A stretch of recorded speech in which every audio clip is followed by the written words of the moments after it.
So, I'm up. Judge, Ramona wants to know for on the record. Oh, Yeah. sorry. We are going on the record. If you want to talk, please go outside.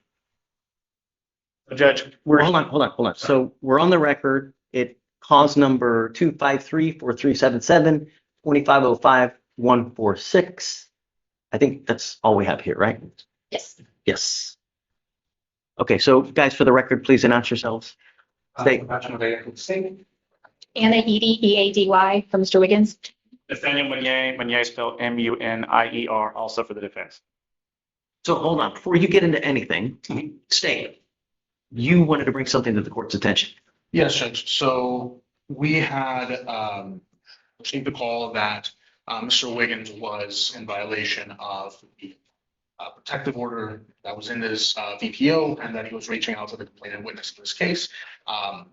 We have checked the jail calls. Those jail calls show that since March 24th, which is, of course, after the October VPO. Since just March 24th, we have 293 calls made to the complainant's phone number. Just yesterday, we had at least 28 calls to that number as well. So in one day, you're saying he made how many calls? So yesterday, he attempted 28 calls to the complainant's phone. So Judge, I'm going to preface this conversation with, Miss Edie texted me about 10 minutes ago, so I came up on short notice on this. But my understanding is that there's no longer protective order in fact, because it's been long enough that the protective order. There's an order for him not to have any contact with her. Are those part of his bond conditions? Yes. My client's not on bond. He is not supposed to have any contact with her whatsoever. I understand, Judge, but the way that this court and other courts in the county have structured those conditions have been bond conditions, which my client is not on a bond. He is in custody. He has not broken. I have ordered him, even though he's in custody, not to call her. I understand, Judge. Assuming that he had violated some form of court order that is not a bond condition, I believe the appropriate remedy would be contempt, and which would be a separate criminal proceeding. At the same time, for Miss Edie talking to me today, it sounds like that the court was going to order ag-seg in the jail, so the formal The only term. way that we can revoke phone privileges on someone is ag-seg. Yes, Judge. My issue with that is it's a hammer when a scalpel is needed. So while I understand that the district attorney's office has alleged that my client is called a victim in this case, there's no protective order in place. The bond conditions are not in effect because he's not on bond. Thus, no crime has taken place. And third to that, Judge, if he's to move to ag-seg, he would not be able to make any phone calls, not just to the victim, but anyone, including counsel, which while we are here on a misdemeanor, he is in custody on a felony and relatively serious felonies. And The not only being able. way, but okay, I understand your plight, Yes, Judge. but there are other remedies for you to be able to communicate, letters, in person. But the only way for me to be able to ensure that the complaining witness is not called is to put him in segregation. That's the only way. Judge, the problem is nobody would be able to call, including our office as well as his felony attorneys. Letters to the jail are notoriously slow. A letter to my mother who lives in the same city takes 4 days.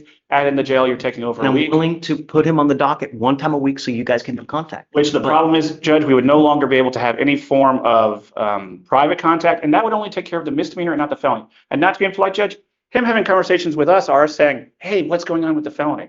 And any jail visits that take place in ag-seg are actually recorded. They're notified by counsel going through the door that those calls are being recorded. I don't have any other option to not prevent Judge, phone calls. This would violate my client's 5th, 6th, 8th, and 14th off the top of my head constitutional rights.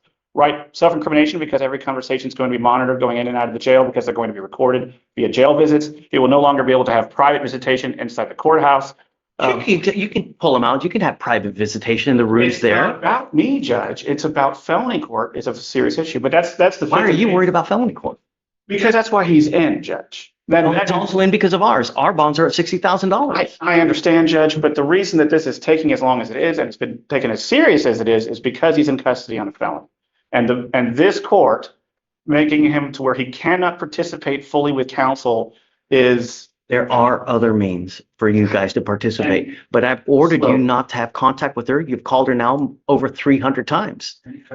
I don't understand why you guys aren't filing additional charges anyways. Sorry, I missed the last statement. The only way the only way that I can prevent him from making 300 phone calls is to put him in So another wing. I was going to talk with the DA, and obviously, if my client's making these calls, and that's an if, he's dialing a single number, the jail's numbers can be easily blocked. I've done it on my cell phone numerous times when I've changed cell phones. Over the weekend, last weekend, I had 15 jail calls from one client. And as annoying as that is, it's very easy to block it on your cell phone. And I assume the victim could do the same. I have not heard anything from the state. Tell the victim what to do, Nathan. I'm not going to say, can you please block your number so we can't call you? The least restrictive means, Judge, strict scrutiny dealing with I have constitutional rights. no other way to prevent him from making phone calls. I have acquiesced to you guys before and have admonished him before. Please don't. We put you in seg last time. You were there a month. You came here begging and pleading, I'm not going to do it, I'm not going to do it. And now we have 300 phone calls. So I don't know what else to do. But now back in ACSEG. I'm going to sprinkle the word allegedly to the phone calls because it's the kind of thing where records would exist that have not been provided to the defense by the state. Do you have the records? Well, I mean, I have them, I just have to get the forms to get them up with the forms, yeah. Okay, so let's set up a formal hearing because I don't want, you're right. I don't want to give you state the benefit of the doubt without him actually, or Anna actually seeing it and seeing that the phone calls were actually made. So let's set up a formal hearing. How soon can you get him the evidence? I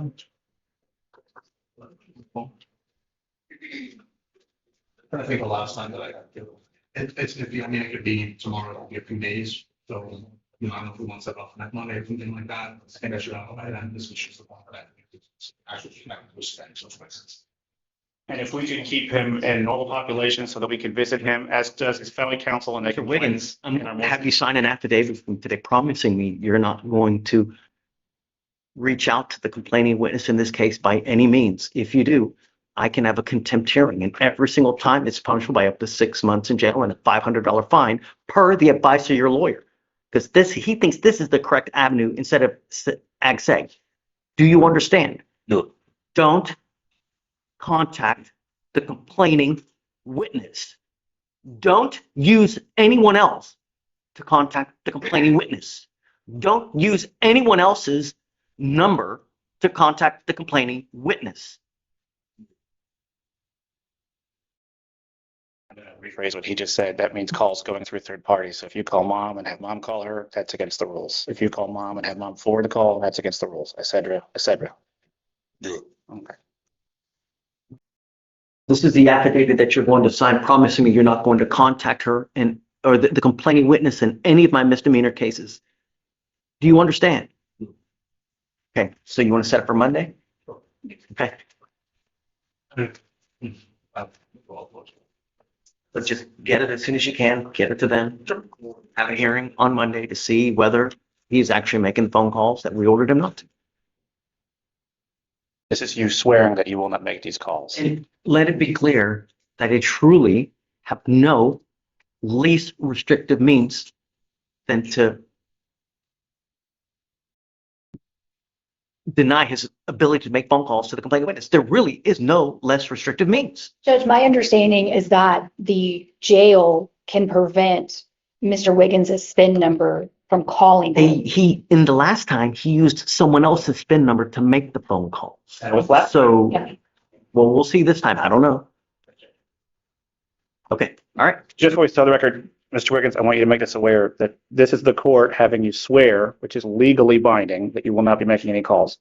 And if you violate this sworn oath, then that is punishable under the law. You understand? Sure. Okay. Thank you, Judge. Thank you. Thanks. See you Monday.